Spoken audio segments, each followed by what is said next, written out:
मालवणी चवीचा सुगंध, पारंपरिक वेशभूषेची रंगत आणि लहानग्यांच्या टपोऱ्या डोळ्यातला आत्मविश्वास अशा जल्लोषी वातावरणात ठाण्यातील मालवणी महोत्सवात रविवारी रंगलेल्या स्थानिक बालगोपाळांच्या नृत्य स्पर्धा अक्षरशः डोळ्यांचं पारणं फिरणाऱ्या ठरल्यात.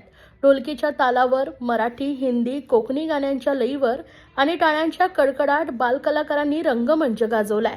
पाहणारे रसिकही या सादरीकरणाने बालपणात हरवून गेले. कोकण ग्रामविकास मंडळातर्फे आयोजित मालवणी महोत्सव 2026ला उत्स्फूर्त प्रतिसाद लाभत असून हा महोत्सव 18 फेब्रुवारीपर्यंत स्वर्गीय अजितदादा पवार महोत्सव नगरी शिवाईनगर उन्नती गार्डन येथे सुरू आहे. रविवारी सायंकाळी स्थानिक बालगोपाळांच्या नृत्य स्पर्धांच्या अदाकारींनी उपस्थित रसिकांची मनं जिंकलेत.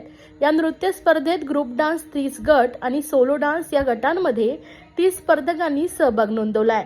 रंगीबेरंगी पारंपरिक वेशभूषा, तालबद्ध हालचाली आणि आत्मविश्वासपूर्ण सादरीकरणामुळे महोत्सवात उत्साहाचं वातावरण निर्माण झाले होते.